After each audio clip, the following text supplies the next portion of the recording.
Y estos años para la pandemia, pues, como sabéis, ha sido online, hemos tenido muchos hitos y muchos proyectos que hemos estado haciendo pese a pandemia, los que os contaremos hoy a lo largo de la sesión. Y que aparte de dar la bienvenida a todos vosotros, pues le doy la bienvenida a José Luis Rodríguez de los Ríos, que es presidente de la Asociación de Enfermedad Genointestinal aquí en Sevilla. Ella es parte de la casa, ella es la familia, de tantas colaboraciones que tenemos. Y os vamos a presentar, habéis visto como toda la escaleta de las intervenciones que tenemos, que tocamos distintos aspectos que hasta ahora no se habían tomado en estas jornadas. Y bueno, José Luis, cuéntanos un poco cómo ha ido este año en el cual nos hemos visto en presencia de jornadas. Bueno, buenas tardes a todos y muchas gracias, Yolanda. Como siempre aquí, a gustísimo, la verdad se ha dicho, porque nos encontramos como en casa. Y eso es debido a que la gente que hay aquí, los profesionales con los que nos encontramos, desde su gerente hasta la última persona de mantenimiento, la verdad es que no sé, ahí existe un feeling muy bueno. Y yo creo que no solamente por parte de mía, como presidente de la asociación, sino que creo que todos los asociados pues, tienen el mismo sentimiento. Hoy nos encontramos con una jornada que va a estar, pienso, novedosa, muy interesante. Hemos cambiado un poquito el modelo, tratamos de darle un poquito de más participación al paciente en las distintas intervenciones y vamos a ver qué tal va. Yo estoy ilusionado, creo que el tema va a salir bien, a ver qué os parece y si lo seguimos repitiendo. Si vemos que el tema funciona, pues igual seguimos con esta misma línea. Nada, lo dicho, encantado de estar aquí, esperemos que todos aprendamos un poquito más sobre nuestra enfermedad y cómo llevarla adelante de la mejor manera posible. Y bueno, pues ya nos iré contando a lo largo de la jornada, pues cuando paremos para tomar ese cafelito y demás, pues cómo va la cosa. ¿Vale? Bienvenidos a todos, buenas tardes y muchas gracias. Muchas gracias.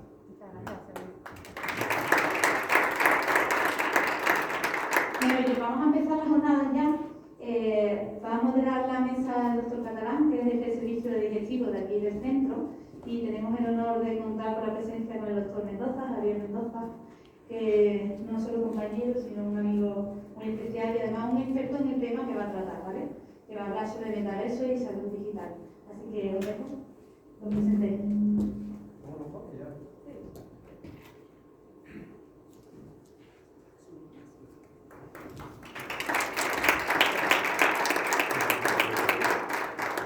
Bueno, antes de nada, felicitar al Hospital San Juan de Dios por la organización de este encuentro, que me parece muy práctico y muy cercano también con vosotros, que son lo más importante sobre el paciente. Y bueno, metaverso y salud. No sé cuántos de vosotros habéis escuchado alguna vez la palabra metaverso. Es verdad que últimamente, desde que Tamara Falco había comentado que no perdonaría la infidelidad, aunque fuera unos segundos en el metaverso, ¿no? Y yo creo que eso ha dado también a raíz de comentarios en redes sociales, en programas de televisión, yo creo que le ha dado un impulso al metaverso, ¿no? Todos sabemos los avances tecnológicos que hay actualmente y la implicación que está teniendo lo que es la relación entre nosotros mismos, las redes sociales, lo que es la digitalización, la base de datos. Y últimamente, en los últimos años, pues, está emergiendo lo que es un nuevo concepto que es el metaverso, y más recientemente el metaverso y salud. De hecho, mañana se celebra en España el primer evento de salud en metaverso, ¿no? Pero, ¿qué es el metaverso y qué relación o qué aplicación puede tener en el ámbito de la salud? Pues para ello vamos a contar con el doctor Javier Mendoza. Es médico en aparato digestivo, estuvo trabajando con nosotros durante muchos años y también muy implicado en lo que es la inflamación intestinal. Y últimamente también se dedica como asesor médico de grandes empresas para la utilización y la aplicación de lo que es su conocimiento médico al mundo digital. Así que paso la palabra al doctor Javier Mendoza y un placer.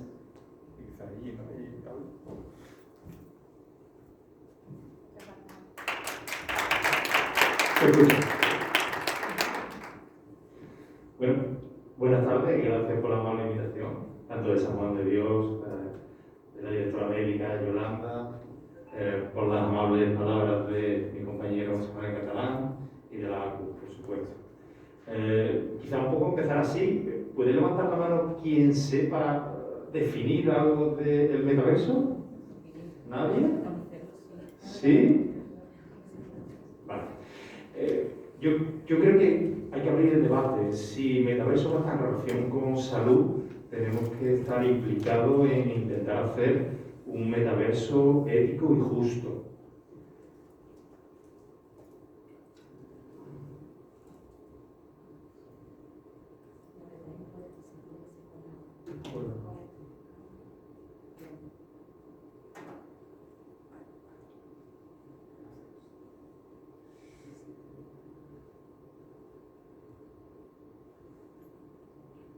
El pasador no sé si va, pero...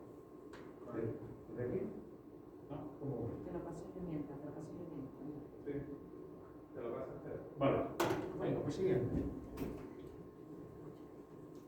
Bueno, y un poco, esto es lo que voy a hablar, resumido, voy a intentar pues, que salga aquí, sabiendo un poco lo que es el metaverso, la relación metaverso y salud, y ya que estamos concentrados en enfermedades inflamatorias, si el metaverso tiene alguna relación con digestivo. Yo estoy en salud digital porque creo firmemente que la tecnología está ayudando y puede ayudar mucho a la medicina. Y creo que es importante que algunos profesionales sanitarios demos el paso a formar equipos multidisciplinares pues, con ingenieros, informáticos, gente que nunca ha visto un paciente en la vida y que yo creo que le tenemos que transmitir, pues, lo que yo hablo de valores clásicos, ¿no? Empatía, ética y saber mirar y escuchar al paciente.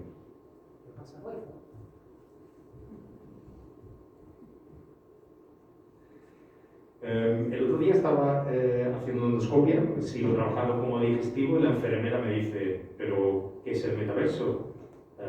¿Tú por qué estás allí siendo médico? Y le digo eso, que el metaverso en la salud puede hacer tres cosas, igual que la salud digital. Ayudar al médico, ayudar al paciente y ayudar al sistema sanitario. Me gusta empezar con mi foto de carnet colegiado, aquí muchos me conocen, pero si voy a dar una charla a otro lado y le digo, sí, soy médico de aparato digestivo y estoy ahora en el metaverso.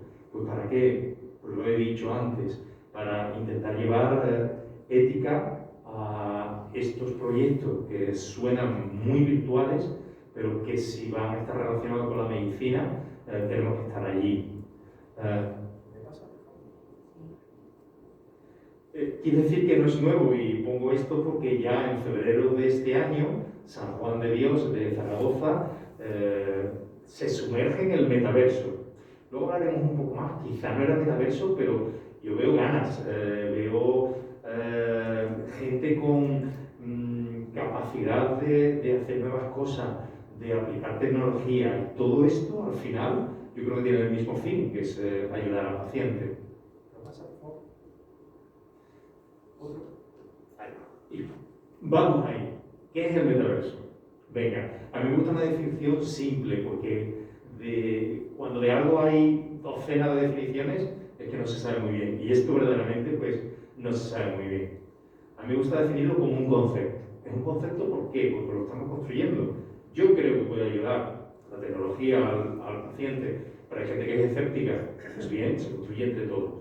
Es un concepto de un mundo virtual inmersivo que para mí es de las principales características que tiene el metaverso en el límite entre lo digital y lo físico.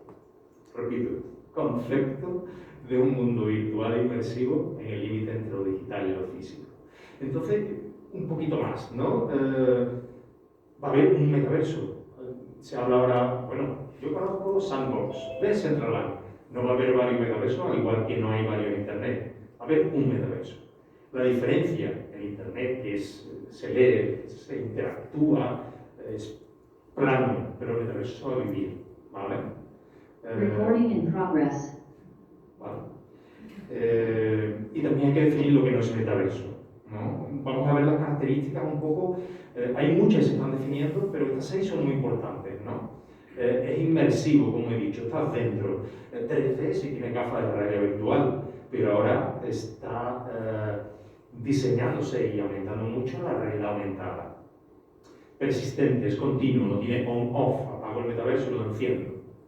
Descentralizado, ¿Qué significa descentralizado? Que los usuarios van a tener el poder. Eso sería ideal. Al final la gente dice que será una combinación de descentralizado y centralizado. Interactivo social, pues ahora mismo es gamers, o sea, los jugadores, y lo social, ahora mismo es lo que está manteniendo el metaverso.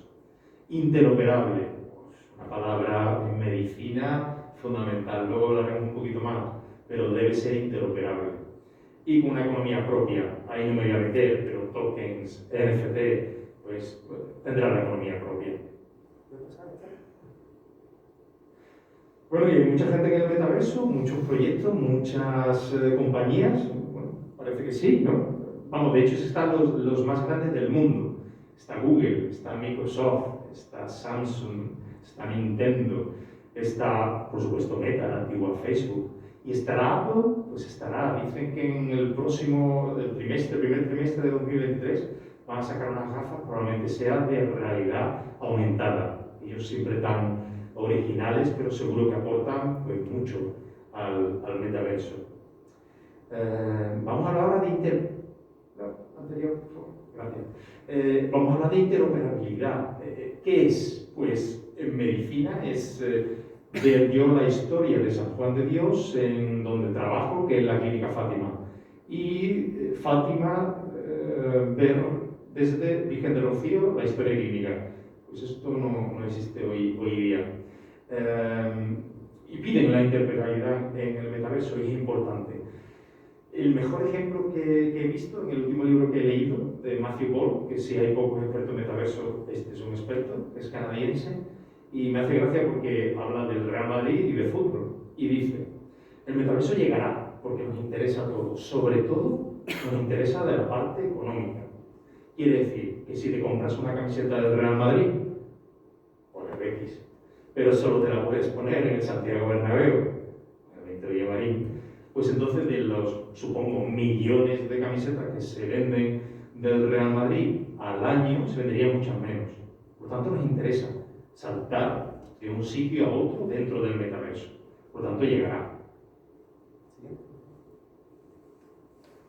Bueno, el metaverso salud. Vamos a centrarnos en metaverso salud, pero ¿eso existe? No sé. Bueno, pues voy a hablar de varias especialidades, pero casi todas. Hay ejemplos para mí impresionantes. Luego podemos hablar si, bueno, pues eso es un proyecto de realidad virtual o de realidad aumentada. Se habla también que son protometaversos, son algo que está comenzando, pero la imagen de unir todos estos proyectos, por ejemplo, un hospital virtual, a mí me parece apasionante. Cirugía. Hay proyectos donde los cirujanos ya operan en el mismo quirófano con gafas de realidad aumentada, donde pueden ver, parar unos segundos y ver el TAC o la resonancia o la prueba complementaria que quieran del paciente en tiempo real. La gente que lo prueba dice, es como operar con un GPS. Luego cuando la gente habla de, pero el metaverso, esto no, ¿dónde tengo que leer del metaverso? Pues yo diría que escuchar las noticias. Esto se utilizó una gafa de realidad virtual en agosto para la separación en Brasil de las gemelas siamesas y entrenaron con un proyecto que se llama MedRoom. Los cirujanos pediátricos entrenaron para las 32 horas que tardó en separar a las dos hermanas, pero habían entrenado durante las semanas antes con gafas de realidad virtual y un gemelo digital de las dos hermanas. A mí me parece apasionante.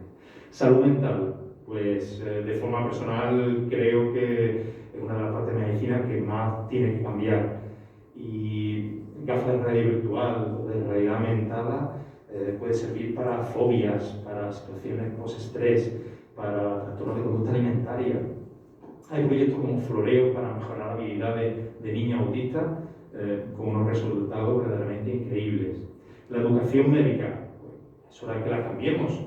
Yo digo, soy un médico de otro siglo, terminé en el 94 medicina, pues esto hay que cambiarlo ya. Se están utilizando gafas virtuales Microsoft en universidades americanas para estudiar anatomía e incluso entrenar al residente con técnicas, también con gafas de realidad virtual, para que cuando atiendan a un paciente lo sepan. Y no solo en tecnología, también También se pueden entrenar otros valores como escuchar al paciente, ética, mirarlo, empatía.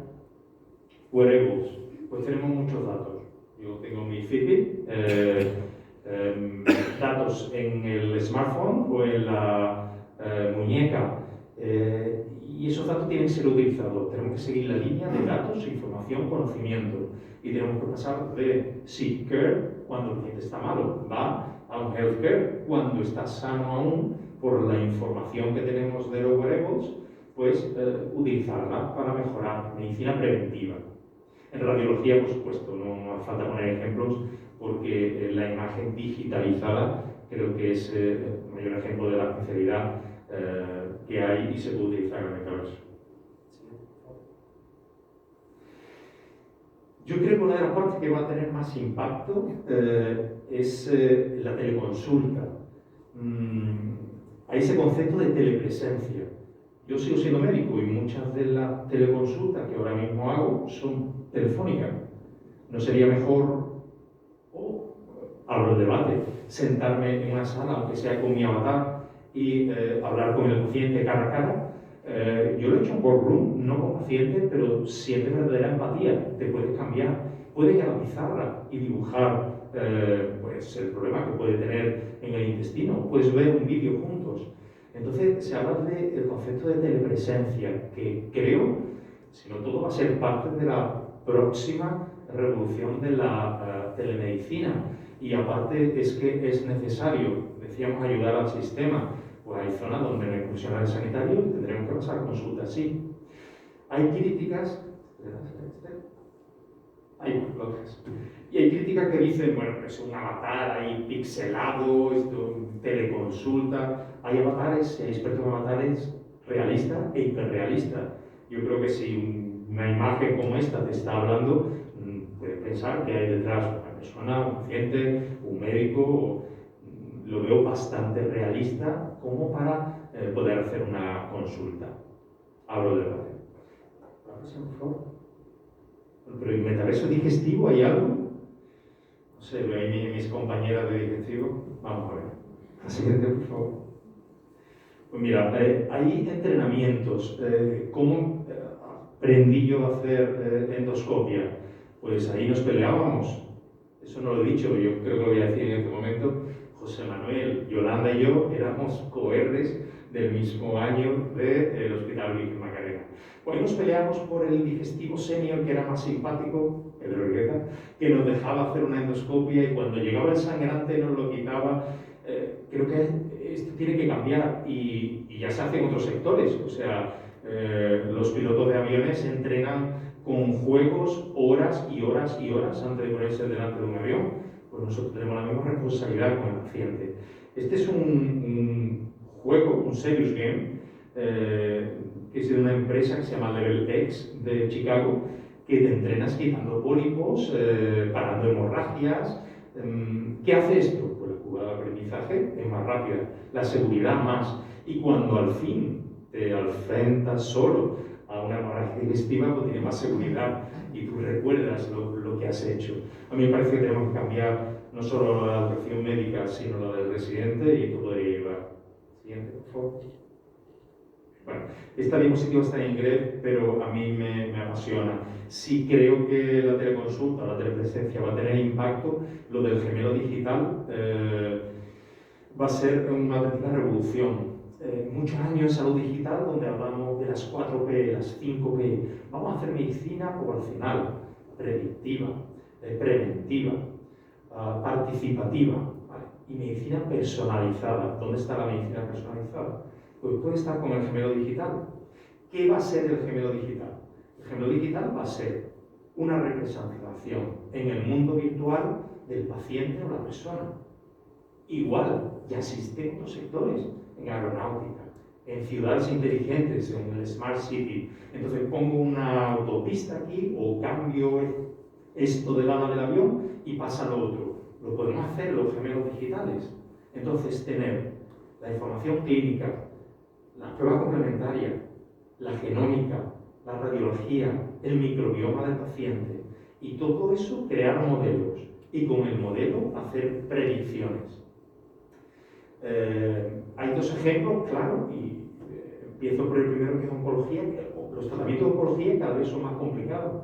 Voy a hacer una primera línea de tratamiento, una segunda línea de tratamiento. Pues haciendo modelos puede decir, no, a este paciente y hacer medicina personalizada le voy a dar segunda línea, porque con la primera línea el modelo le ha dicho que hay alto riesgo de infección, de fallo renal. Segunda línea de tratamiento. Y en enfermedad inflamatoria. ¿Cuántas veces tenemos la duda de step up o top down? Empezamos ya con biológicos. Hay una compañía grande, importante, farmacéutica, que está haciendo un gemelo digital para pacientes con enfermedad inflamatoria, para poder decidir precozmente si los pacientes son subsidiarios de empezar con tratamiento biológico de forma precoz. Bueno, esto lo tenía que poner, trabajo como Medical Advisor en AIMEDIS, y este es el metaverso de AIMEDIS que están construyendo. Yo participo, estas palmeras y todo lo pongo aquí porque hay un hospital que está construyendo en Dubái. No, pero bueno, ves la calidad de imagen. Yo creo que entras y esta es una de las salas de conferencias del hospital, esta es otra sala de cardiología. Entonces, ves que es algo sólido, que no es algo pixelado, que yo creo que es parte del futuro. Siguiente, por favor. Bueno, y en casos de uso, ahora vamos a ver un vídeo. Yo me emocioné cuando hablé con el CEO, que me lo explicó hace unos meses, y el proyecto de realidad aumentada. En el vídeo no se ve todo, pero la realidad aumentada significa... Este proyecto comenzó porque la hija del dueño de la empresa fue diagnosticada de cáncer a los 13 años. Entonces, él hizo todo este proyecto para mejorar la experiencia del paciente. La hija iba muchas veces, y podemos suponer que un cáncer tiene que ir muchas veces, hacer muchas pruebas, muchas analíticas al hospital, y entonces mejora la experiencia del paciente y quita el estrés si conoces dónde vas, de una manera simple pero detallada. Vas a hacerte una resonancia y te la dibujaba, y te quitaba las partes, te mete dentro. Es increíble, y además tiene otra serie de partes como gamificación, como juego. Al final una niña de 13 años y va matando células cancerígenas, y cuando coge una bolsa de quimioterapia le dan puntos. A ver si podemos ver el vídeo.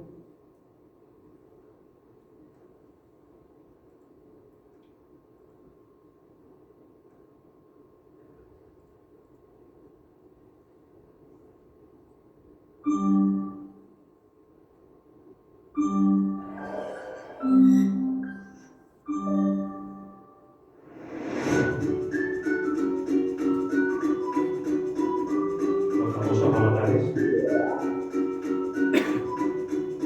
Esto lo puede hacer la niña con su móvil y el dibujo sale encima de su mesa.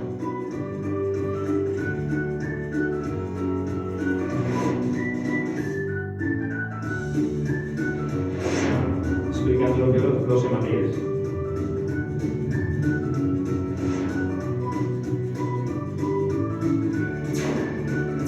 Matando la célula cancerígena.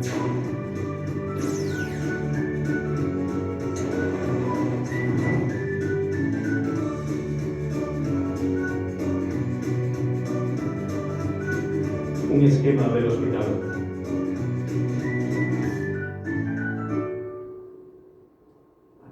Gracias. El siguiente.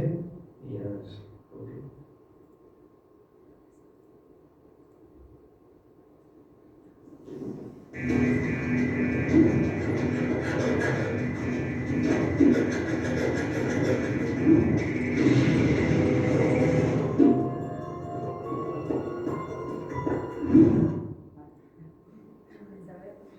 El metaverso se revela. La última es ética en el metaverso. O sea, si vamos a hablar de salud y metaverso, siempre digo lo mismo, tenemos que hablar de ética. Y afortunadamente ya hay movimientos. Está el OASI Consortium, que promete estándares éticos, y tenemos que mejorar la visión que tenemos del metaverso, que debe ser pues ético, con seguridad, privacidad e inclusión. Hace unas semanas también Telefónica, en una de sus charlas, sacó un informe de retos sociales y éticos en el metaverso. y dice que ahora que está creciendo el metaverso es el momento de hablar de ética y de que sea un metaverso justo, sobre todo en zonas, no he nombrado, pero hay otras áreas que están creciendo mucho como educación. Si va a haber menores de edad o va a haber pacientes implicados, tenemos que ser éticos y justos. Estas guías, muchas están copiadas de guías de inteligencia artificial y algunas de la UNESCO, que sacó en relación a cómo debía ser el mundo virtual de una forma ética. Bueno, con eso quería terminar. Si va a haber un metaverso de salud, tiene que ser ético y hay profesionales sanitarios que tenemos que estar involucrados en ello. Gracias.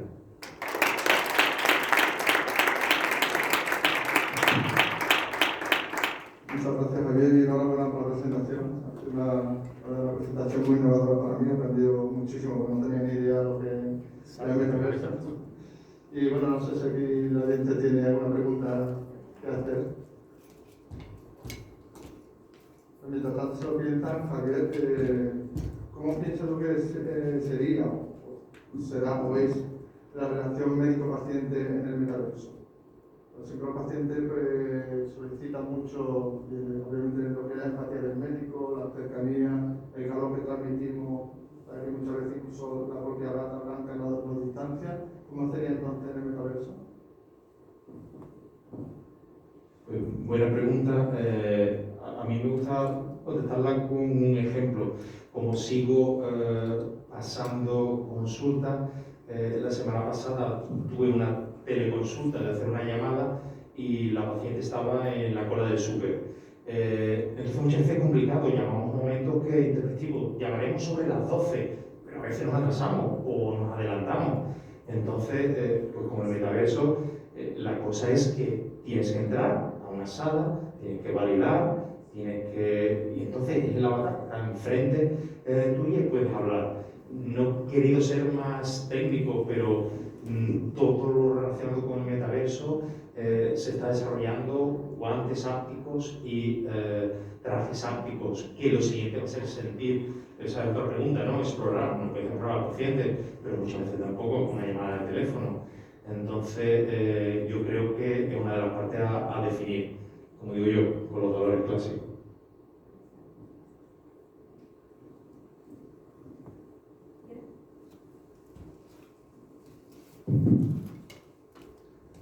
Hola, yo me uno un poco a lo que acaba de comentar José Manuel. Ya estamos viviendo un momento delicado, los pacientes, con el tema de las consultas telefónicas. Pienso que, sobre todo los pacientes que somos crónicos, necesitamos ver a nuestro médico. Entonces, este tema a mí, la verdad, es que me preocupa, o sea, me da miedo porque si ya, sin entrar en el metaverso, estamos viendo una lejanía tal de nuestro especialista, que nos sentimos abandonados muchas veces, ¿qué va a pasar cuando llegue el metaverso? Y nos lo impongan, porque terminarán imponiendo, o sea que, lógicamente. Pienso que si lo comparamos con la llamada telefónica, mejoramos. El metaverso nos va a permitir tener un contacto mejor que de la llamada telefónica, evidentemente, pero es que lo que quiero volver es que se utilice la llamada telefónica, o en este caso el metaverso, pero solo en un momento cuando sea conveniente. O sea, yo estoy apoyado siempre, hemos apoyado siempre la consulta telefónica en este caso, y apoyaríamos el metaverso, lógicamente, pero sin olvidarnos de la consulta presencial. Para nosotros es fundamental verle la cara al médico, se la tenemos que ver. Y pienso que el médico también le viene muy bien verlo a nosotros. Es muy bonito cuando entra un paciente a ver a su médico, que el médico, nada más que lo ve, ya sabe cómo se encuentra, no hace falta ni que hable. Ya le está viendo la cara y ya sabe cómo. No digo que a mí me preocupa. Vamos a ver cómo termina todo esto. Gracias. Lo entiendo perfectamente. A mí me pasa algo que cuando hablo de esto me siento tan cerca de los críticos y de los escépticos como yo de lo positivo que veo. Siempre digo lo mismo, yo no estoy en esto porque sea un techie que tenga el último Mac y iPhone. Estoy aquí, pues lo he dicho y lo he repetido, pues por los valores clásicos. Yo creo que sí, que dentro de, al igual que estaba antes, en equipos de inteligencia artificial y machine learning, y es importante tener un profesional sanitario, pues ahora en el metaverso es importante. Lo de la telepresencia tiene que ver que tenemos la suerte de tener una accesibilidad, y aquí con el proyecto de San Juan de Dios, de seguimiento de las enfermedades inflamatorias, es increíble, pero hay otras zonas que no tienen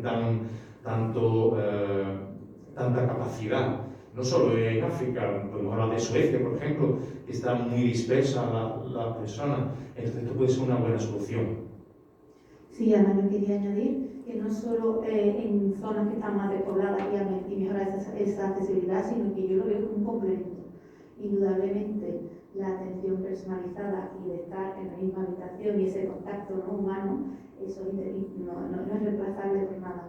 Pero sí que como algo complementario en determinados momentos, bueno, como lo comentaba Javier, en nuestro portal el paciente atiende a nosotros cuando está descompensado o en algún momento, pero eso no quiere decir que no se le vea en la consulta. Puede ser un complemento. Totalmente de acuerdo. Pero vámonos a la realidad.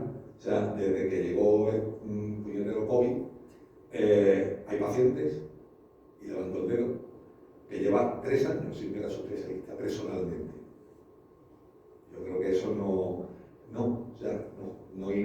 como yo, pues, vemos un montón de personas que estamos así, que yo, por el puesto que ocupo ahora mismo en la actualidad, me puedo permitir el lujo de ver al médico, pero no lo estoy viendo porque en otro momento, no en el momento de mi consulta, de mi atención sanitaria. Lo puedo ver tomando una decisión de una jornada, tomando cualquier otro tipo de decisiones, pero no en mi hora de mi consulta. 3 años me parece una barbaridad. Estamos abusando enormemente de las consultas telefónicas. Que el metaverso, ya te digo, es mejor. Yo creo que mejora la consulta telefónica, la mejora, pero a ver dónde terminamos. Bueno, yo creo que es un periodo de transición, ¿no? Nosotros aquí hemos retomado las consultas presenciales, con algo de demora, evidentemente. Otros centros no sé cómo están, pero estoy convencida que se volverá a desacelerar y se dará la consulta telefónica, por videoconferencia o al metaverso, lo que tenga que venir para momentos puntuales. Hablaremos de esto seguro otra vez el año que viene. ¿Alguien tiene alguna pregunta que hacer? ¿Sugerencia, duda?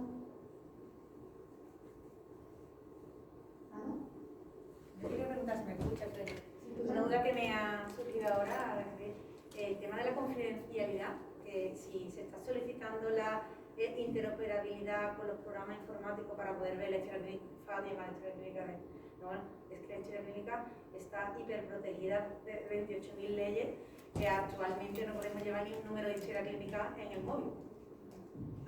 Que no podemos utilizar datos personales para nada actualmente. Entonces, ¿cómo sería el pasar la consulta con datos y historia clínica y datos personales en el metaverso? ¿Eso lo escucha alguien? ¿Ahí hay privacidad? ¿Se garantiza? Porque en Google, por ejemplo, no podemos pasar nada por Google porque todo se ve, todo se queda registrado. ¿Hay qué tipo de privacidad legal hay? Esa es muy buena pregunta. Yo en la compañía que estoy la elegí principalmente por 2 cosas. En Metaverso y Salud hay varias, y hablé con varias, y elegí a Imedis, primero porque los 2 cofundadores eran médicos, y después porque la base está en Holanda, o sea que siguen todas las leyes de regulación de datos en salud. Pero también te lo contesto con un ejemplo que muchas veces se pide al metaverso, alta seguridad, que tenemos que exigirlo, pero hace un mes me escribió un cirujano de mi hospital y me dijo por WhatsApp: mándame la biopsia del paciente que lo voy a ver esta tarde. Bueno, WhatsApp, de Facebook, y yo le dije no, me paso totalmente por la consulta y te la doy porque estoy en el hospital. El comentario, y era amigo, dice: es que tú eres medio informático. Fue un comentario como para decir: ay, que preocupas de la seguridad. Yo le dije: no, es que hay médicos ya condenados por esto. Básicamente lo decía por el tema posible denuncia futura o lo que fuera. Yo quería hacer una pregunta. Entiendo que todo esto es muy incipiente, estamos empezando. Va a tardar, ¿cuántos años calculan que tiene de desarrollo para que de verdad merezca la pena? Porque yo soy un poco como José Luis ahora mismo, aunque yo sí que creo en esto, porque si ves la evolución que hemos tenido en los últimos 40 años, hace 40 años en los bancos, por ejemplo, se llevaban las cuentas a mano y hoy en día tienes unos superordenadores o incluso en medicina. Entonces, evidentemente esto acaba de empezar. ¿En cuántos años creen que será efectivo como para sustituir en algunos casos a la visita directa del médico? Porque supongo incluso en casas, por lo menos en el primer mundo, tendremos, o incluso en el tercer mundo, se permitirá que con un solo aparato que ahora no tienen, un médico desde Estados Unidos o desde España pueda atender a varios pacientes, y habrá que tener a lo mejor solamente una máquina de rayos o lo que sea, y le llegará todo, y todo eso además estará con los códigos y con todo lo necesario para que se cumplan las protecciones de datos, ¿no? ¿Cuántos años calculan de desarrollo para que de verdad que merezca la pena de verdad? Se dice que el lustro principal, pues, cuando va a haber el cambio, va a ser de 2025 a 2030. Va a explotar en 2030. Y muchas veces digo lo mismo, digo que estamos ya en 2023, 2025 está muy cerca. Voy a dar el viernes otra charla en otro sitio, tiene una diapositiva que no he puesto aquí, pero que en 2 semanas se me ha quedado antigua, porque Meta se ha unido con Microsoft para saltar al metaverso, con una compañía que es también Accenture, que es de consulting. Entonces, vamos muy rápido, pero la pregunta tiene lógica. La explotación, necesitamos hardware, necesitamos 5G, 2030 seguro, pero 2025 vamos a ver ya cosas.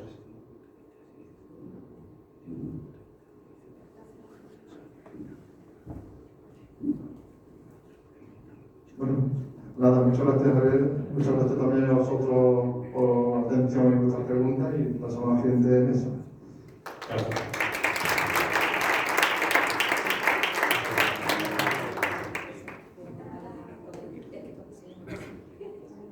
Bueno, la siguiente mesa la va a moderar la doctora Cristina Márquez, que es directivo también de este centro, y nos va a hablar la doctora Teresa Romero, con la participación de Rafael, sobre actualización del tratamiento de la enfermedad inflamatoria intestinal, que es un tema recurrente que solicitáis que se abren en las jornadas.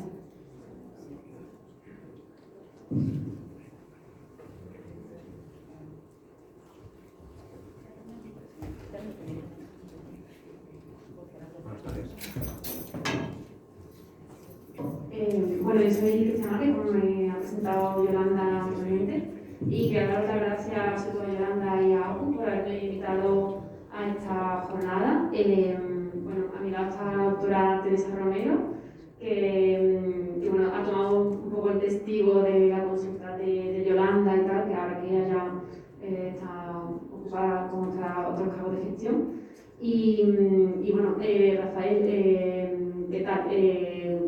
¿Alguna pregunta que hacerle a la doctora Romero, que la tienes aquí? Bueno, es lo que hablábamos un poco. Yo, por ejemplo, llevo 1 año esperando a hacer una revisión, pero bueno, entiendo que la situación actual no es la misma, y además, en mi caso, como últimamente no me encuentro mal del todo, pues entiendo que hay otros pacientes que necesitan las consultas sanitarias como están hoy en día antes que yo, ¿no?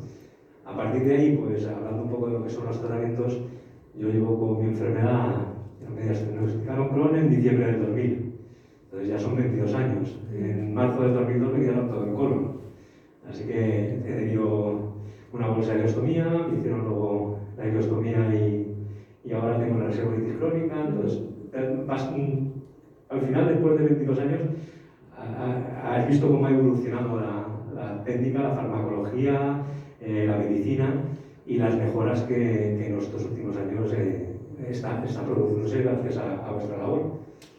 Claro, Rafael, tú has pasado por todos los tratamientos, ¿no? Desde que te diagnosticaron de la enfermedad, has ido escalando tratamientos. Pues sí, cuando empecé se utilizaba el Claversal, corticoides vía oral o vía anal y poco más. Y ahora te encuentras con que hay unos inmunosupresores biológicos que son fabulosos. Yo, desde que me están poniendo Orquetimal, sigo yendo un montón de veces al baño porque tengo una reversitis crónica que me hace 12, 15 veces diarias al año, pero por ejemplo la Orquetimal me ha quitado muchísimos dolores intestinales, tengo la fístula muchísimo mejor.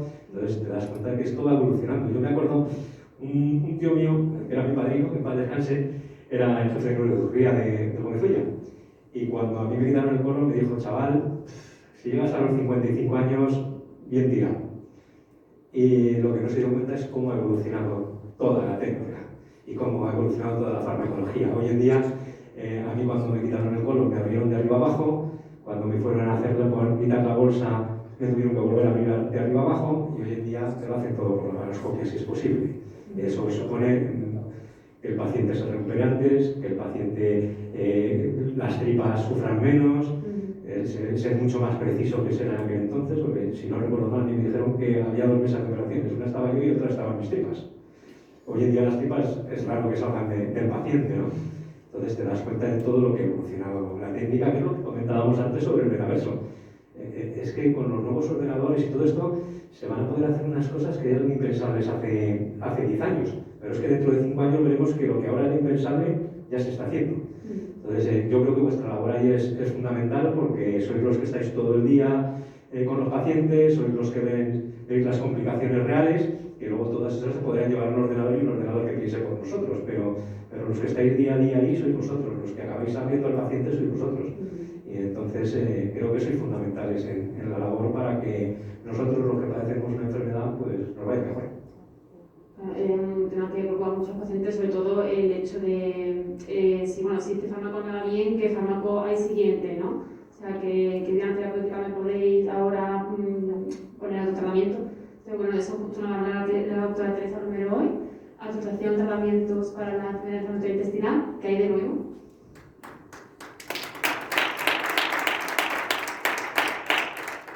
Bueno, como me ha presentado Cristina, yo soy la doctora Teresa Romero, algunos ya me conocéis de consulta, creo. Entonces, hoy vamos a hablar de un tema que, como estáis viendo, es súper interesante.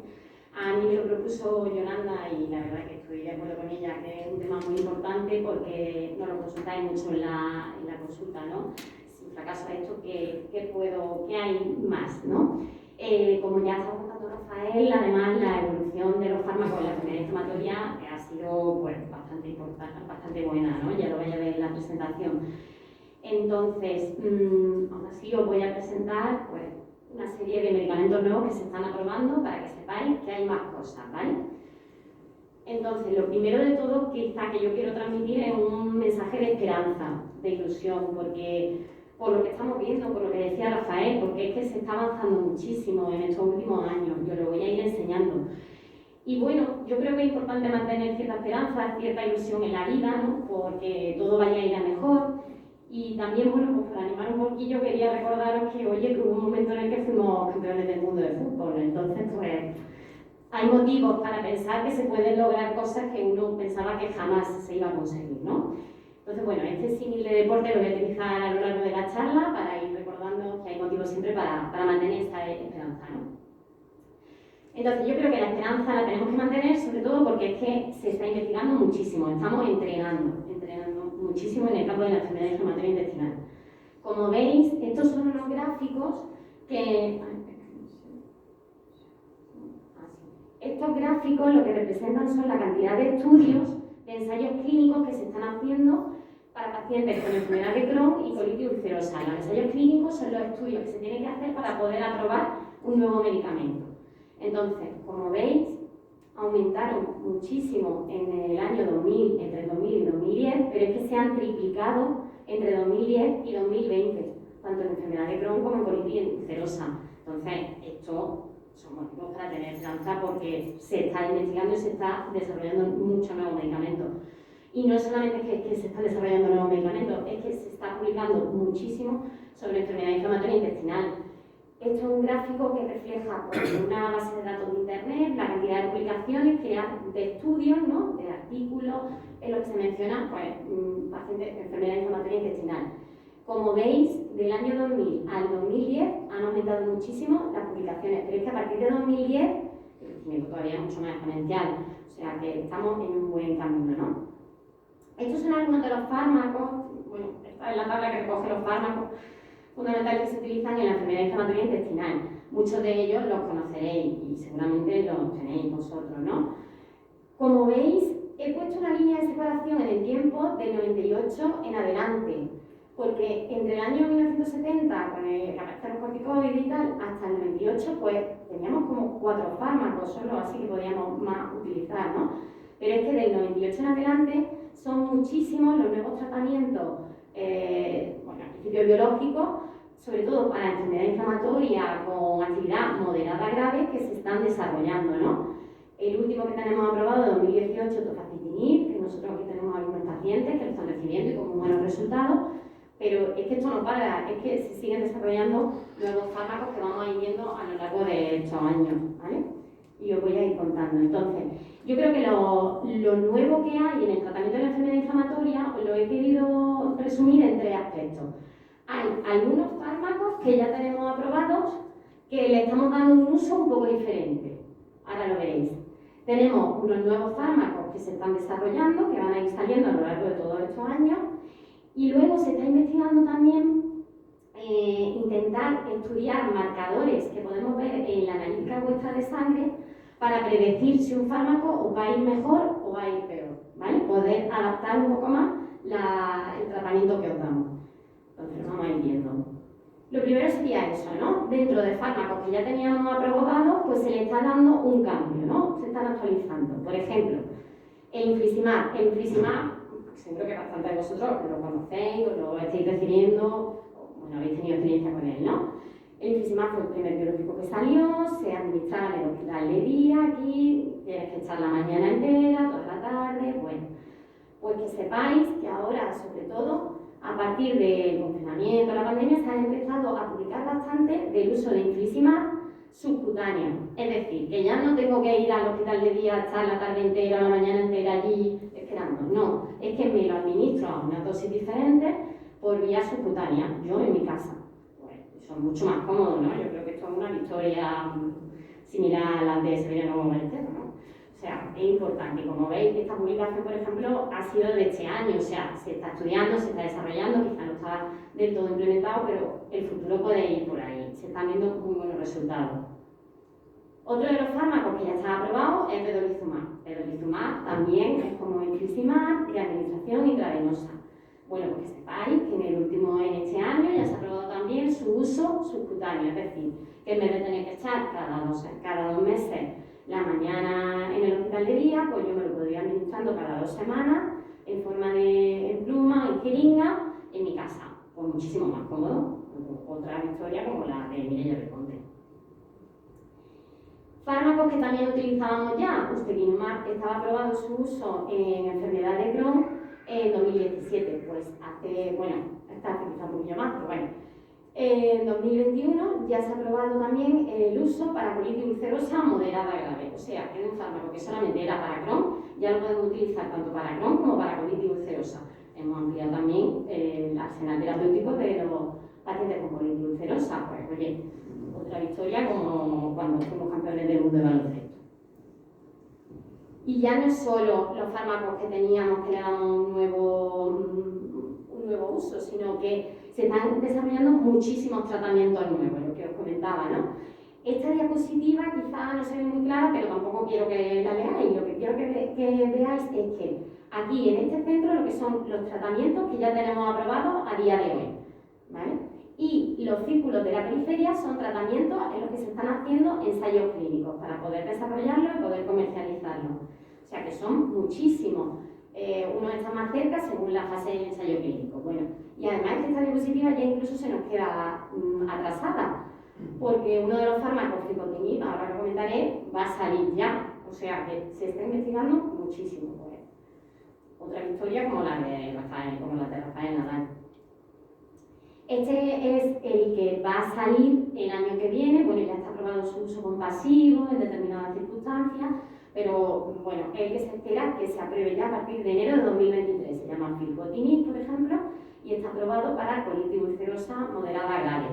Ventaja nueva que tiene, que ahora intentamos desarrollar más fármacos que sean de administración oral. O sea, es que no tengo que ir ni al hospital de día, ni a farmacia a recogerlo, a farmacia a recogerlo, pero que me lo tomo en casa. Muchísimo más fácil la administración, ¿vale? O sea que, pues volvemos a lo mismo. Una victoria como la de Teresa Perales, que la deportista paralímpica con más medallas de España. Y ya lo último, comentaros lo que os decía. Hay una serie de marcadores que se están estudiando para que yo a partir de la analítica de sangre vea si este fármaco te va a sentar mejor o te va a sentar peor a partir de estos marcadores, ¿no? Esto nos llevaría a que quizás esto puede ser el futuro, ¿no? Que yo tenga todos vuestros datos, vuestras serologías virales y que en función de los marcadores que tú tengas en la sangre pueda decidir si te pongo un tratamiento concreto o si me voy a otra opción. Pues, gran victoria si conseguimos desarrollar este tema, ¿no? Como la de Carolina Marín. O sea que los retos de futuro creo yo que van a ser, sobre todo, que los fármacos intenten ser de más fácil administración, lo que hemos visto, pues fármacos nuevos que son de pastillas o los que eran intravenosos que pasen a subcutáneos, que me los pueda yo poner en casa, ¿no? Sean fármacos más seguros, con menos reacciones adversas, todo lo que se está desarrollando un poco más en este tema. Y lo que sería muy interesante, pues, un poco en relación con lo que hablábamos antes del metaverso, intentar hacer una medicina más personalizada, en función de tus propias características, saber qué fármaco te va a poder ir mejor y cuál te va a poder ir peor, ¿no? Entonces, eso sería muy importante si lo consiguiésemos desarrollar. Entonces, en definitiva, pues bueno, a día de hoy quizás yo no puedo decir en esta charla que tenemos ya unas pastillas que van a salir, que van a curar el Crohn o la colitis ulcerosa, 100% de efectividad. No, ahí no estamos todavía. O sea, no vamos a tener medallero olímpico de Estados Unidos, de pronto. No, todavía no. Pero estamos mejorando bastante. Entonces, bueno, Estados Unidos no, pero bueno, lo mismo podemos llegar a tener un medallero olímpico mejor, ¿no? Como España en la Olimpiada del 92. Bueno, quizás se puede lograr, ¿no? Y es lo que creo que tenemos que tener esperanza. Nada, agradeceros a todos.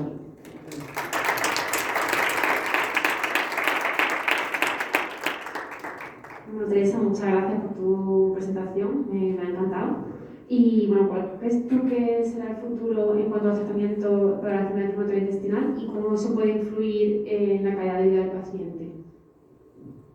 Pues yo creo que este tema es muy importante porque sobre todo lo que he estado viendo revisando todos estos fármacos es que se intenta que facilite mucho la calidad de vida del paciente, porque sean fármacos sobre todo eso de más fácil administración, ¿no? Que tú te lo puedas tomar estando en tu casa, con una pastilla, no tener tanto que ir al hospital de día, que no te afecte tanto a tu vida laboral, ¿no? Tu vida personal. Entonces, los que se están desarrollando a día de hoy todos intentan ser orales o tener por lo menos el mantenimiento subcutáneo. Yo creo que eso es un avance muy importante para los pacientes y para nuestra calidad de vida, ¿no? Es totalmente de acuerdo. De hecho, mis primeros comienzos, que eran casi todo corticoides, yo me llegué a poner como una abuelita, pesaba 86 kilos.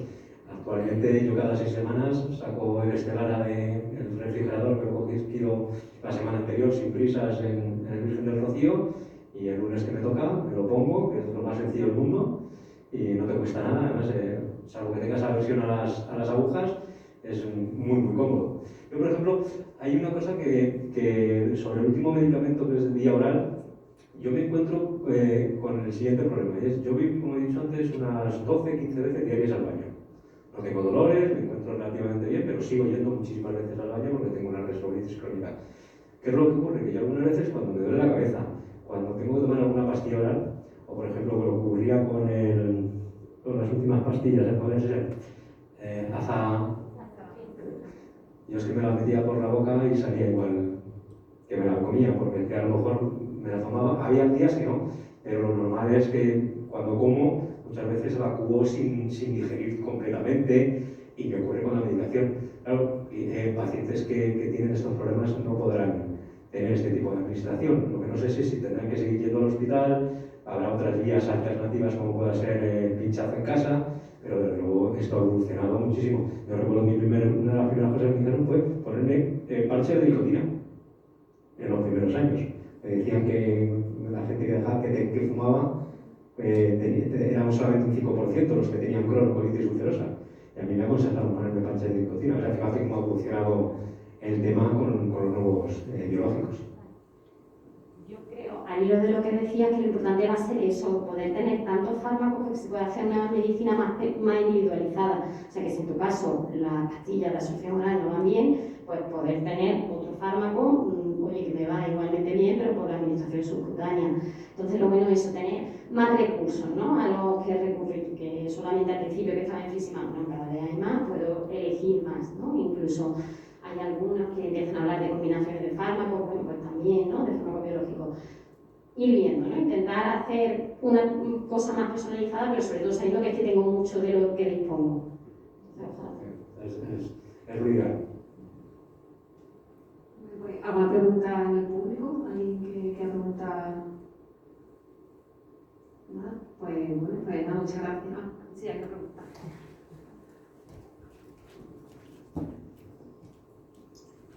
Hola, gracias. Mi pregunta, Teresa, sería, estabas comentando que ha aumentado el número de ensayos, distintos tipos de tratamientos. ¿Nos da eso pistas de que cada vez hay más pacientes que empiezan a debutar con este tipo de enfermedad inflamatoria intestinal en el estilo de vida que llevamos, etcétera, etcétera? Sí, ¿verdad? Está habiendo un aumento de incidencia, está habiendo un aumento de incidencia en los últimos años, por supuesto, o sea que por eso los pacientes se estudian muchísimo más, se intentan dar el curso. Sí. Yo enlazando las dos charlas que habéis tenido, imagino, Javier, que el metaverso ayudará igualmente a acelerar todos los ensayos clínicos con el gemelo digital, ¿no? Puesto que en menor espacio de tiempo puedes evaluar posibles riesgos potenciales de la medicación. Dos cosas, el gemelo digital y los ensayos clínicos también, hacerlo con machine learning in silico, hacer estudios de que partes de los brazos no sean solo con pacientes y van más rápido. Todo eso está cambiando, sí. Gracias. Bueno, primero agradecerle a las doctoras el tiempo y al Hospital San Juan de Dios, que siempre nos acoge con mucho cariño a la asociación. Y luego, como enfermo, me gustaría decir al resto de las personas que tengáis este tipo de enfermedad en la sala, que hay una cosa que siempre tiene un poco de carencia dentro de lo que es el trato por un motivo, y es porque no tienen tiempo para ver a tanta gente, y es las dudas que te surgen de cómo emplear la medicación, de cómo lo pasas al principio cuando te diagnostican Crohn o colitis ulcerosa. Las primeras veces que tienes que ir al baño o sales a la calle, tienes miedo de dónde tienes que ir, tú cómo salir, si te metes en un autobús. Para eso está la asociación. José Luis tiene el teléfono, llama, y cualquiera de la asociación que tengamos alguna cosa parecida o más experiencia, pues que contéis con nosotros para deciros, oye, que el mundo no se acaba, que es muy importante lo psicológico y que además hay mucha gente que lo hemos pasado mal porque no hemos recibido ese tipo de ayuda inicialmente, y que sepáis que hay gente que ahora sí que podemos daros esa ayuda a los que empezáis y que os aprovechéis de ella, que no seáis bobos y os quedéis en casa diciendo, no, para eso estamos nosotros aquí en la asociación, para ayudarnos. Así que contéis con nosotros. Pues nada, muchas gracias y damos cosas así.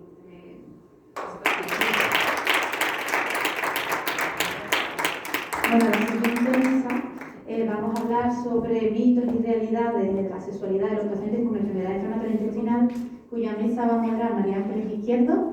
La ponente es Valme Vera y Sonia, que nos va a acompañar como paciente. Os dejo que con ellas.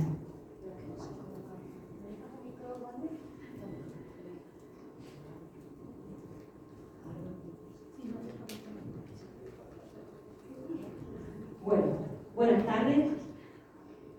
Vamos a pasar a una mesa sobre un contenido que ocasionalmente ha salido en otras jornadas de años anteriores y que este año pues, parecía muy oportuno el darle un espacio monográfico dentro de todos los temas que se iban a abordar. Traigo mi chuleta porque yo a Valme la he conocido a primera hora de la tarde, a Sonia le estoy poniendo cara en este momento, y no sé su currículum, ¿vale? En el caso de Valme Vera, ella es psicóloga, es sexóloga, es terapeuta de pareja y de familia. Voy a decir el tiempo que ella ha dedicado a esto, son 21 años, ¿no? Mucho tiempo en el centro Amara, y además de su intervención clínica en el campo de la psicología y de la sexología, es docente en muchos programas, entre ellos destacar lo que me llama la atención por el interés que para mí tiene, el programa Yo También Siento, que está destinado a la educación sexual en personas con discapacidad intelectual. ¿Por qué reseñarlo? Pues porque a veces la sexualidad es un aspecto que se aborda poco, en vuestro caso lo hemos visto en otras ocasiones, que no se suele hablar demasiado en consulta, y si ya le sumamos una discapacidad del tipo que sea, parece que queda más relegado aún, ¿no? Un segundo o tercer plano incluso. Coordina programas de salud comunitaria en centros educativos desde infantil hasta secundaria, es docente también en programas de forma joven y es responsable del punto de información sexual aquí en el Ayuntamiento de San Juan. De San Juan de Alfarache, ¿no? Ella nos va a contar un poco la situación global sobre qué entendemos sobre sexualidad y afectividad en un título que es Mitos y realidades sobre la sexualidad en la enfermedad inflamatoria intestinal, bienestar y apoyo emocional. Y a continuación Va a participar Sonia Romero, ella es paciente, es miembro de la Asociación de Crohn y Colitis Ulcerosa de aquí de Sevilla, y va a compartir con nosotros su experiencia en este asunto, lo que nos quiera contar sobre ella, sobre la situación clínica que tiene y sobre cómo ha supuesto una interferencia en esta esfera de la sexualidad. ¿Vale? Pues si os parece, empezamos a escuchar a Valdel, a continuación Sonia que nos comparta su experiencia y que todas las dudas que tenga nos la traslade, y al igual que el resto del público.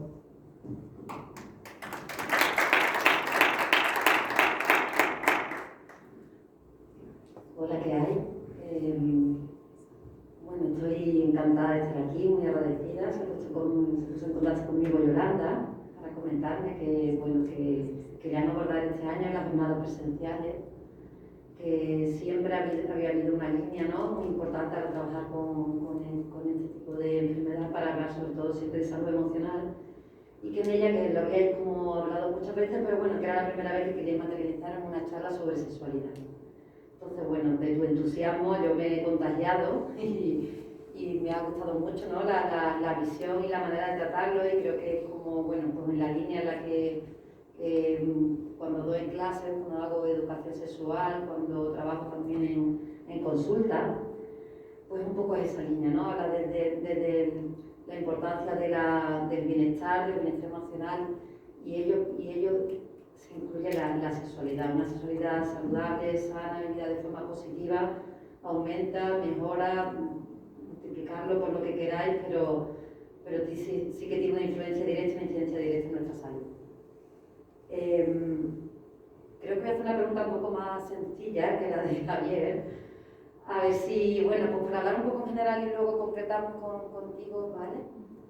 Me gustaría solamente abordar un poco, y para ver qué idea tenemos de lo que cuando nos hablan de sexualidad, qué es lo que primero que se nos viene a la cabeza, porque con esto, con nuestra idea de lo que partimos, al final es una idea única, intransferible, individual, donde pensamos que nuestra sexualidad es bueno, pues yo he crecido de esta forma o esta es la que conozco, ¿no? Al final es una influencia de múltiples factores.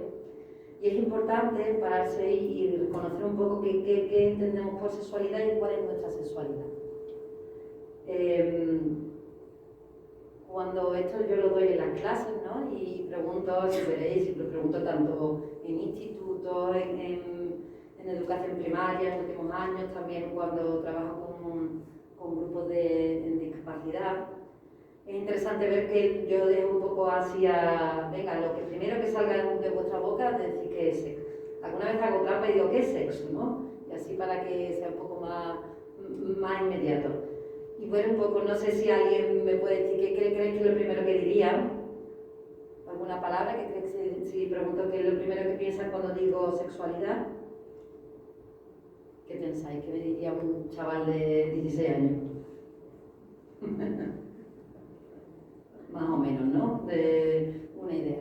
Bueno, pues la idea es un poco hablar de cuando hablamos de sexualidad, al final estamos hablando de algo que tiene que ver mucho más, es un concepto bastante más amplio, que tenga mucho más que ver que con coites y con genitales, ¿no? No se restringe solamente a este concepto, ¿vale?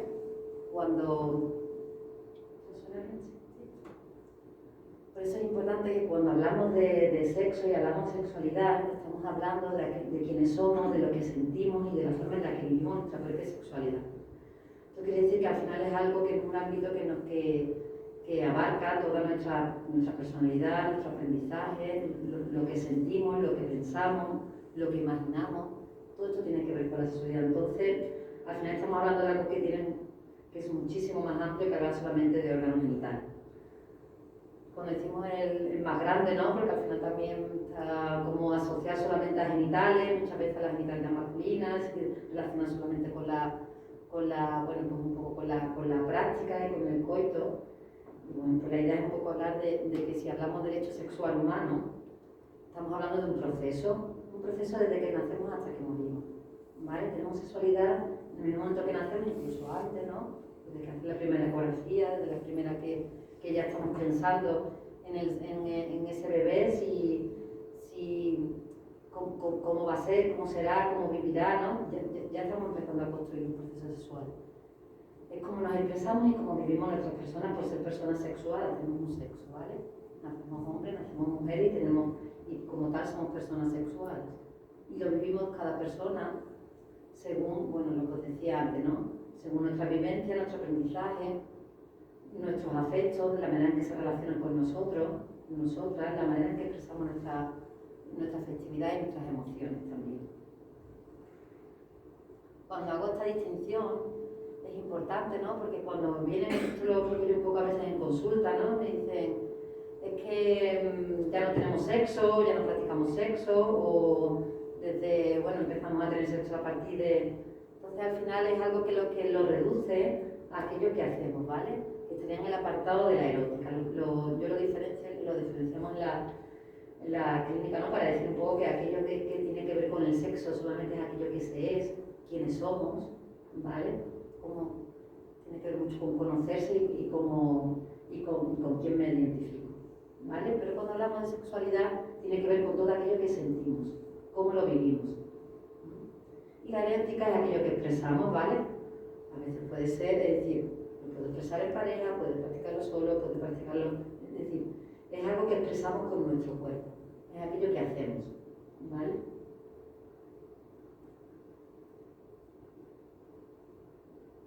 Cuando definimos sexualidad y tiene que ver con lo que comentaba, ¿no? La idea de hablar de aquello que sentimos y aquello que vivimos, hablamos de sexualidad con aquello que tiene que ver con las emociones y con los afectos, con los pensamientos y con la conducta, con todo aquello que está relacionado con sentirnos hombre y mujer. Hablar de sexualidad es hablar de placer, es hablar de comunicación, es hablar también de reproducción, ¿vale? Lo que ocurre es que la sexualidad tiene que ver con el ciclo vital. Dependiendo en qué momento del ciclo vital nos encontremos, evidentemente la sexualidad la expresaremos de una manera u otra. Es decir, a partir de la pubertad es cuando hay un poco este despertar de la respuesta sexual, pero realmente la manera en que nuestro cuerpo siente y se expresa tiene que ver con todo nuestro ciclo vital y como a lo largo de toda nuestra vida. Por eso podemos hablar, cuando yo doy clase en los institutos, le decimos, bueno, ¿a partir de qué edad se acaba la sexualidad, no? Pues dicen la menopausia, no saben ni lo que... Realmente, es decir, la sexualidad tenemos hasta que morimos, ¿no? Es decir, es todo aquello que hago con mi cuerpo, con lo cual siento placer, con el que me ayuda a comunicarme, donde puedo expresar sentimientos, podemos expresar afectos. Puede ser también de forma individual, tiene que ver aquello con lo que fantaseo, con lo que imagino, con lo que pienso. Es importante esto porque yo, por ejemplo, cuando trabajo en educación sexual y hacemos talleres de educación sexual, si no nos paramos y pensamos y vemos quiénes somos y qué es lo que quiero con mi cuerpo y con la expresión de mi sexualidad, vaya a ver que ahora hay un boom con todo el tema de la identidad sexual y hay mucho debate. O sea que está ya un debate desde la discriminación, desde la patologización y realmente se está dejando un poco aparte hablar de la sexualidad y de cómo la libertad para que cada persona pueda vivir la sexualidad libremente. Y se trata de esto. Cada persona, es decir, tiene derecho, hay unos derechos de salud sexual, que es donde cada persona tiene derecho a vivir con su cuerpo, de la manera que le apetezca y de la manera respetando al otro, respetándose a uno mismo, pero eso es la sexualidad. Con esto quiere decir que claro, que cuando queremos hablar de sexualidad o hablar de deseo y relacionamos deseo sexual y respuesta sexual, lo tenemos como asociado, ¿no? Y lo tenemos por esto antes un poco la frase de antes, aquello que hacemos, ¿vale? Y solamente aquello que hacemos y si encima no, hay ciertos estereotipos, cierta impresión social para tener que hacer determinadas conductas, ¿vale? Y es importante eso porque si no soy capaz de cumplir con esas expectativas, con las que me crean, con las que yo me creo, ahí es donde genera el conflicto y la dificultad. Esa dificultad sí se expresa, bueno, pues en relación del ánimo, falta de deseos,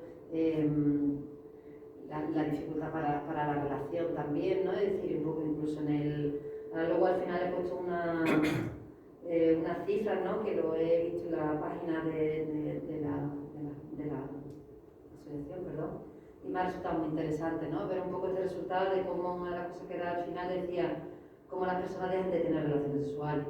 Es decir, cuando hablamos de dejar de tener relaciones sexuales, ¿a qué nos estamos refiriendo? Nos estamos refiriendo a coito, nos estamos refiriendo a la afectividad general, a la manera de sentir el placer, la caricia, la intimidad, la piel con piel, es decir, es una cuestión incluso solamente de aquello que tengo interiorizado, de aquello aprendido y con lo que también, lo que os decía antes, con esas expectativas. Importantísimo implicar a todas las edades, la sexualidad a todo el cuerpo, ¿no? A veces hablaremos pues zonas erógenas, genitales, pues, evidentemente, pero nos olvidamos, y esto sí que hago también un poco esta pregunta algunas veces, ¿no? Lo de antes de cuál es el órgano más grande de la sexualidad, ¿no? Para un poco hacer la pregunta y al final la respuesta siempre dice, pues, dice barbaridades, ¿no? Si lo digo en clase, ¿vale? Pero la idea al final es decir, el órgano más grande que tenemos es nuestra piel. Nuestra piel tiene terminaciones nerviosas, lo cual es susceptible de sentir todo aquello que mi cerebro, que al final es nuestro órgano más importante, atribuye a esos estímulos. ¿Con qué? Porque está relacionado con nuestro sentimiento y nuestra forma de pensar. ¿Vale? Tiene que ver con todas las relaciones, toda aquella que implica intimidad, placer, consentimiento, bienestar, seguridad, todo aquello que me hace sentirme bien, tiene que ver con la sexualidad. ¿Vale? A veces cuando doy en clase y explico un poco cómo es que puede haber sexualidad en todas las edades, ¿no? Y te dicen de mayores, y de mayores no pueden tener hijos, ¿no? A lo mejor, ¿no? De las personas mayores. Les digo, hay un bebé, tiene sexualidad, claro, y hay un poco ahí los descoloco, ¿no? Y digo, si por ejemplo esta mamá con el bebé le está haciendo, y lo ducha, le pone la cremita, le hace el masaje en los brazos, las piernas, ¿cómo se pone ese bebé, no? Cambia completamente, ¿no? La alegría, la felicidad, sonríe, mueve las piernas, mueve los bracitos. Esa es su sexualidad, la está expresando cómo está sintiendo el placer, cómo está sintiendo la caricia y cómo siente el amor también. ¿Vale? Es la manera de lo que nos expresamos. Y por supuesto tiene que ver con todo aquel tipo de orientaciones. No hay una sexualidad más aceptable que otra. ¿Vale? La libertad individual. Por eso la idea un poco que cuando queramos hablar de sexualidad, de relaciones sexuales, entramos en esta confusión. ¿Vale? Si hablamos de sexualidad, la persona enseguida la identifica con la genitalidad, identifica que tener sexualidad es si tengo, a ver cómo lo explico, si funciona correctamente, ¿no? Mi órgano genital. Lo digo esto porque como yo trabajo en consulta y trabajo ya con terapia sexual, si viene con alguna dificultad visual de la respuesta, pues dificultad en la erección, dificultad en la lubricación, pues aquí mismo, claro, atribuyen a que ya no pueden tener relaciones o a que tienen un problema o a que hay una dificultad y a que ya no pueden mantener relaciones. ¿Por qué? Porque encuentran que hay una dificultad, ¿vale? Y entonces piensan que al no haber una respuesta sexual de erección ya no existe, ya no podemos mantener relaciones sexuales. No estamos hablando de excitación, sino que no hay, se corta. ¿Vale? La idea por eso es entender que siempre el placer tiene que ver con un concepto bastante más amplio que reducir a la genitalidad. ¿Vale?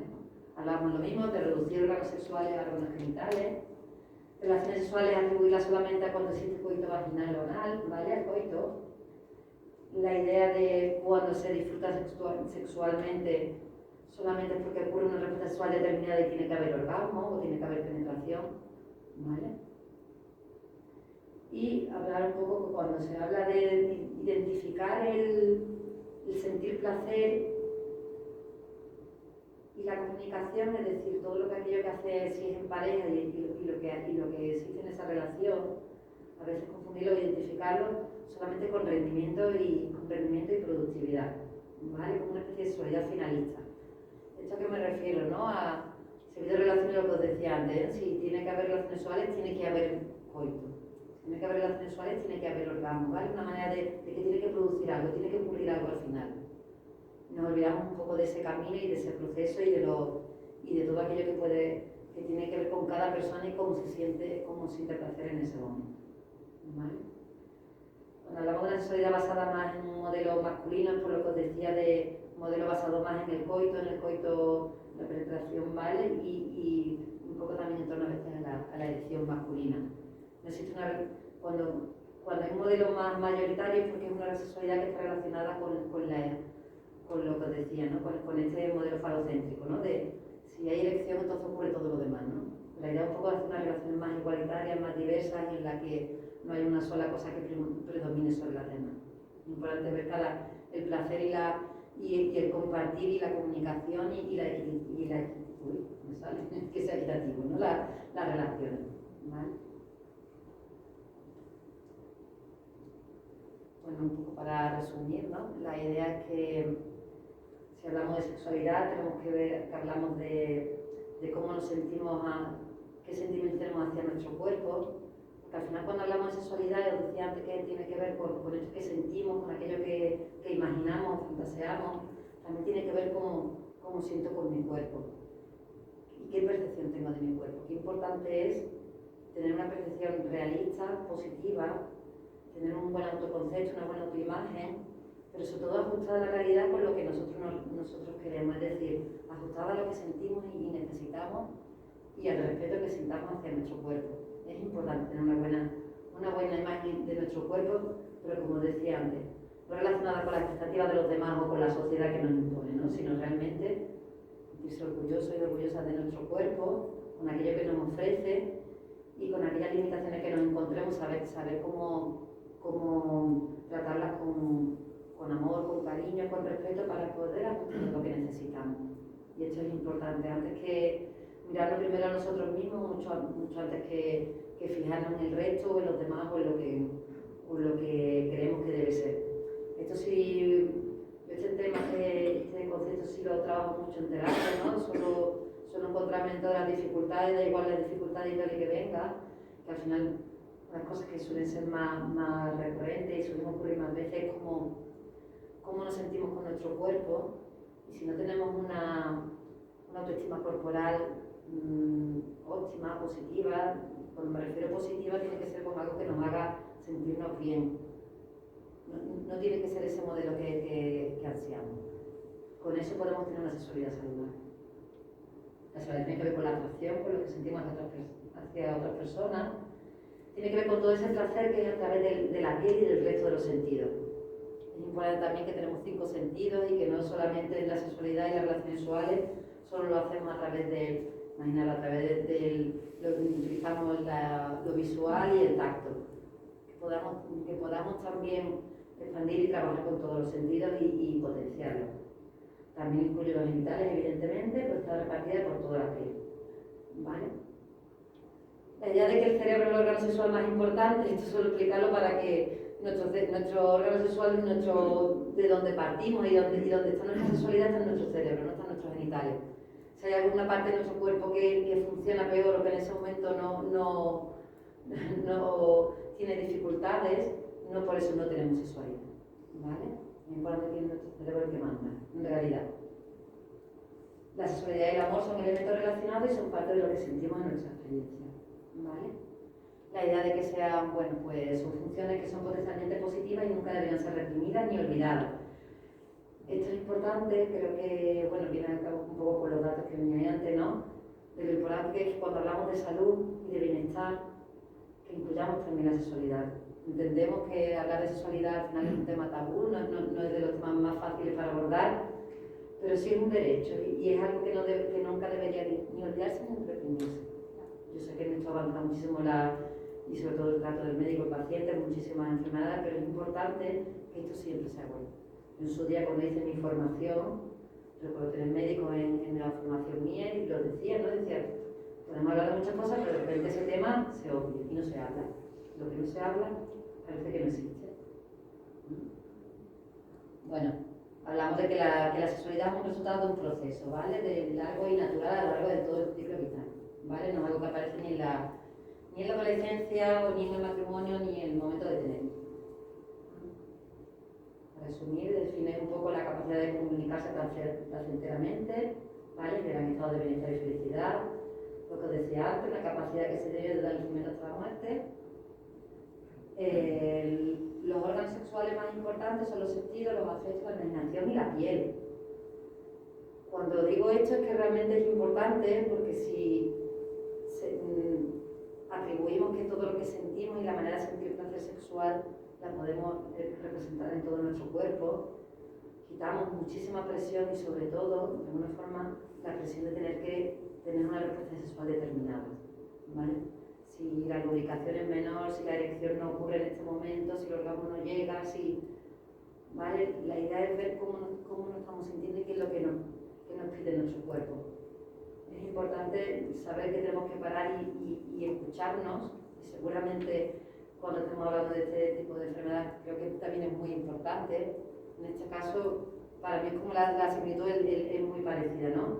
Pararse y escuchar y ver qué queremos. Si es a lo que nos obligamos, realmente es lo que estamos sintiendo y necesitando. ¿Vale? Bueno, resumir, el hecho de que no es una cuestión de genitales tiene que ver con un trabajo de autocuidado, de consentimiento y de deseo. ¿Vale? Una educación sana, placentera, la idea de que puede haber sexualidades diversas, que no hay una sexualidad única, hay multitudes de sexualidades tal cual la vive la persona, ¿vale? Y sobre todo que estén lejos de la culpa, del miedo y del estigma. Eso es importante. Tomar conciencia del cuerpo, de las emociones, no vivir las relaciones sexuales como un especie de violencia, estar relacionado un poco a veces con lo que necesito y lo que quiero. ¿Vale? La práctica de la sexualidad es una conversación de pieles y de cuerpo, además del monólogo autoerótico, como una frase completa. ¿Vale? Hablamos aquí de cuestión de empatía y de asertividad. Un poco ya para, ¿vale? Lo que quería ver, un poco que los datos que he estado viendo el otro día en la página, me parecen interesantes. Ver cómo, extrayendo un poco las conclusiones, ¿no? Decía que un 50% de los pacientes hay una disminución de la libido.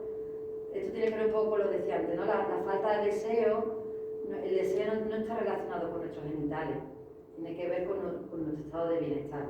Evidentemente, cuando está hablando un poco de la enfermedad, sé que son picos y luego vuelve a estados naturales, hay que ser consciente de que hay picos en esta enfermedad, donde ahí tenemos que escuchar nuestro cuerpo, saber qué quiere, pero luego volvemos a la normalidad que tiene que ver con el deseo está en nuestro cerebro, y es importante. Lo que hagamos con nuestro cuerpo tiene que ser la libertad individual de cada uno, lo que quiera hacer o puede hacer con su cuerpo. Nuestra vida está en nuestro cerebro, en nuestro deseo. Para ello, esta dificultad y este deseo le impide un 45% mantener relaciones íntimas.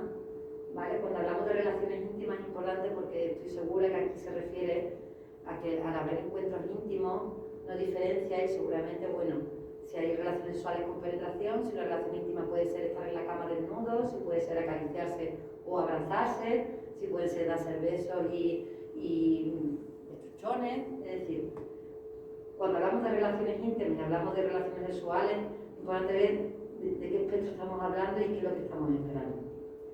Yo cuando pregunto a mis parejas, bueno, ¿y cuando tenéis contacto íntimo, qué experiencia sexual tenéis o tenéis? Dice, no, nada, de hace mucho tiempo, no ocurre y tal. Digo, bueno, pero luego nos abrazáis en el sofá. Dice, eso sí, claro. Y luego cuando nos acostamos también y luego nos acariciamos. ¿Y eso os gusta? Sí. ¿El placer? Sí. La cuestión es que parece que en nuestra cabeza tenemos como grabado a fuego que si no ocurre nada de una respuesta sexual que tiene que ver con la lineal que he dicho antes de deseo, excitación, orgasmo, parece que la sexualidad no existe, ¿vale? Hay muchas formas de vivirla, muchísimos momentos para vivirla, y tenemos que, somos una manera en que nuestra sexualidad la adaptamos a cómo nos estamos sintiendo. ¿Vale? Es interesante aquí lo que he visto también, que se da más las dificultades en las mujeres, creo que tiene que ver un poco con esta desigualdad social, ¿no? Y que tiene que ver con la imagen corporal, me parece que es lo que más me ha llamado la atención, ¿no? Un 75% de mujeres, a diferencia de un 50% de hombres, ¿no? Cambio la imagen corporal y lo que eso repercute en la autoestima, ¿vale? Volvemos un poco a lo que decía antes, diferentes modelos diferentes que nuestra sociedad nos atribuye, diferentes vivencias y maneras en las que tenemos que vivir nuestra sexualidad. Es importante porque si hubiera la misma enfermedad tendría que vivirse de otra manera en nuestra imagen corporal. Pero realmente existe una gran diferencia, por tanto no es una cuestión meramente física.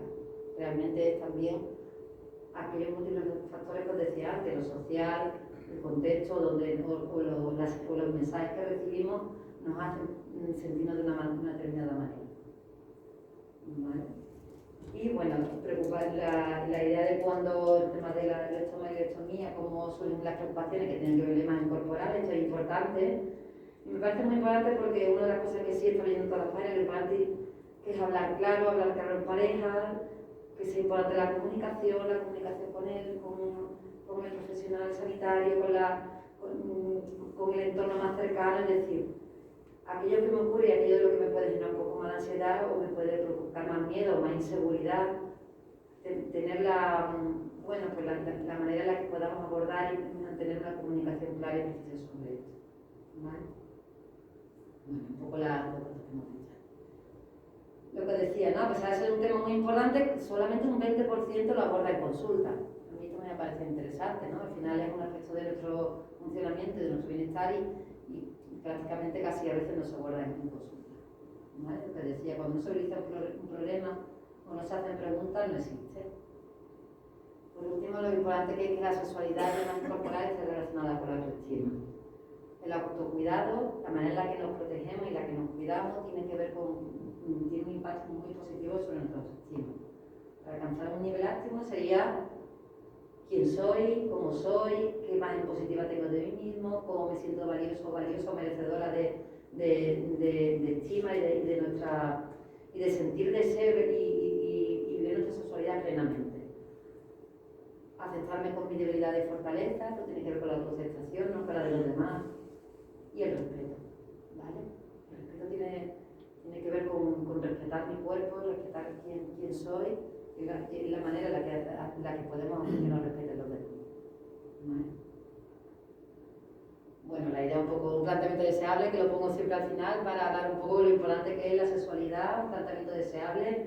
Hay que respetar la vida, hay que descentrarla de los genitales, del placer genital, hay que idearlo, hay que vivir nuestra sexualidad de forma placentera y de forma libre, y bueno, a jugar y aprender y también a tomarnos esto, es decir, no demasiado en serio, pero sí a la vez muy en serio. ¿Vale? Pues yo creo que ya está.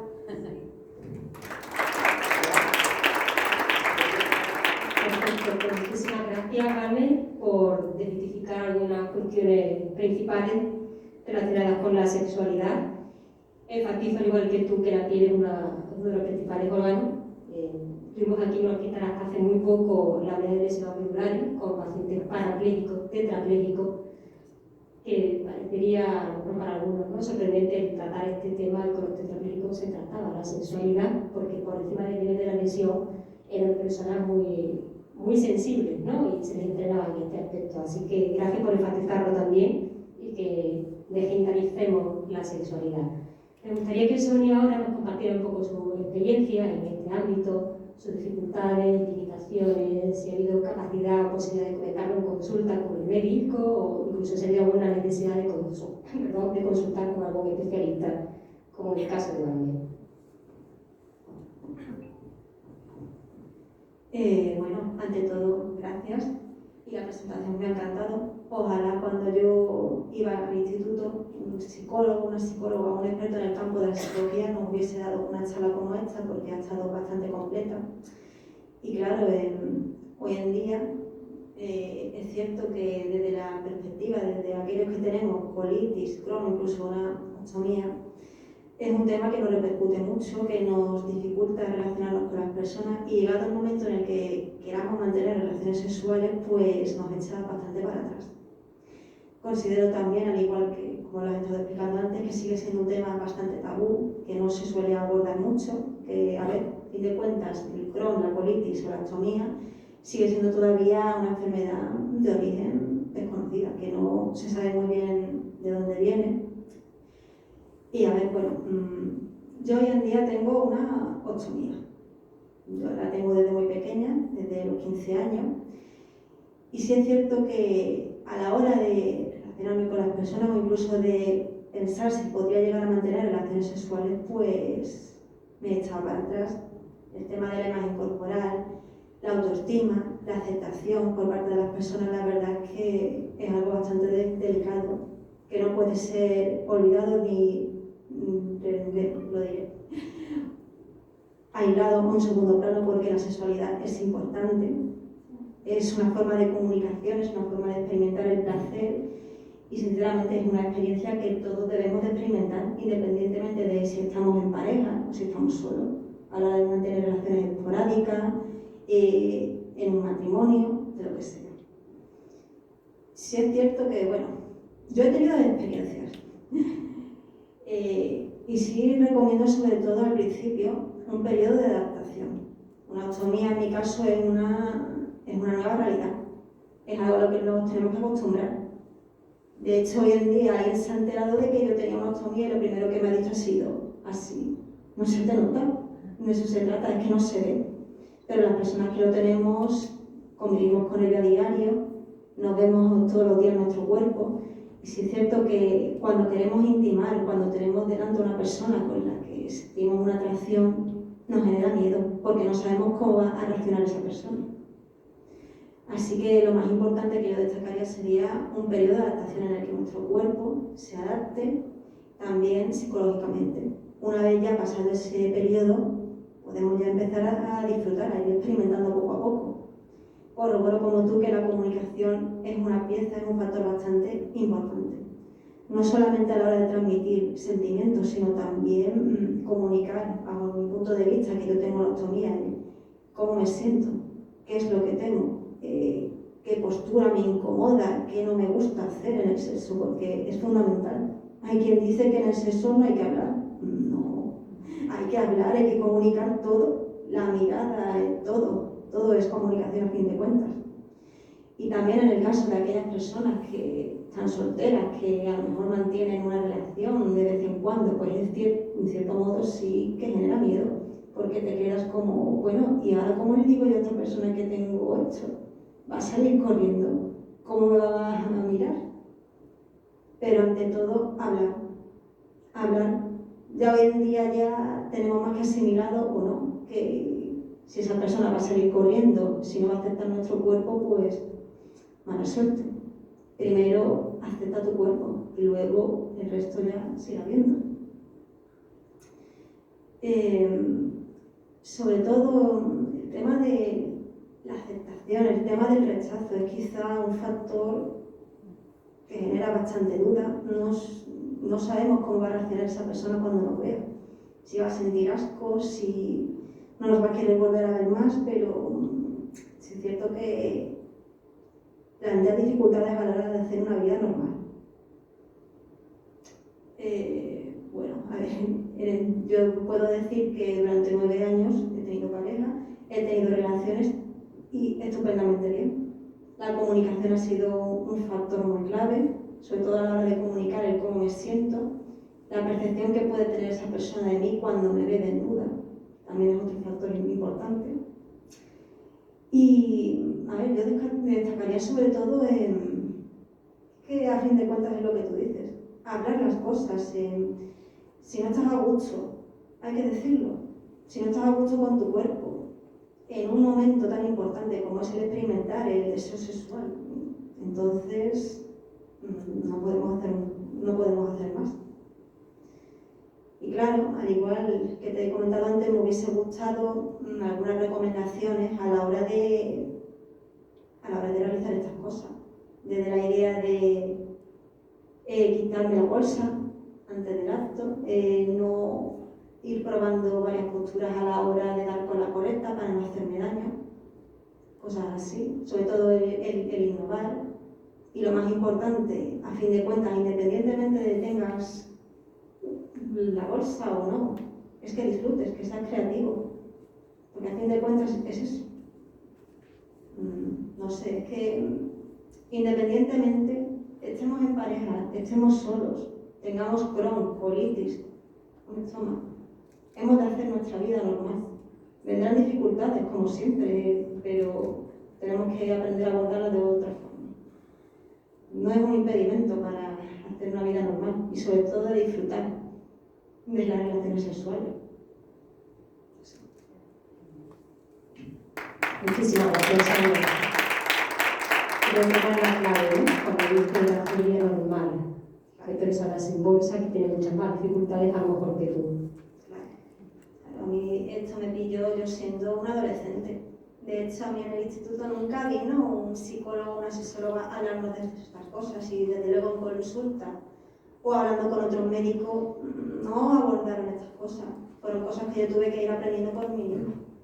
Te encuentras con muchas decepciones, pero hay personas que lo asimilan, que lo aceptan y creo que en el caso de una pareja, un matrimonio o incluso una relación esporádica, si hay un mínimo de conexión, si hay un mínimo de respeto y comunicación, no tenemos por qué sentirnos avergonzados o, no sé, A veces las cosas no son tan difíciles como queremos, pero es una nueva realidad. Tenemos que acostumbrarnos a ella. No estamos preparados para compartir con todo el mundo que, mira, yo tengo colitis, yo tengo Crohn, yo tengo una bolsita y por ahí yo hago mis cosas. No es fácil. Pero a fin de cuentas hay que sobrellevarlo como mejor se pueda. No sé si alguien tiene alguna pregunta más en relación a este tema. ¿Nadie? Tenemos un pequeño descanso ahora, ¿no? De 10-15 minutos. Eso es, para una merienda fuera. Fuera aquí enfrente, no fuera del hospital. ¿Vale? Así que tómense el café y volvemos. Y a disfrutar.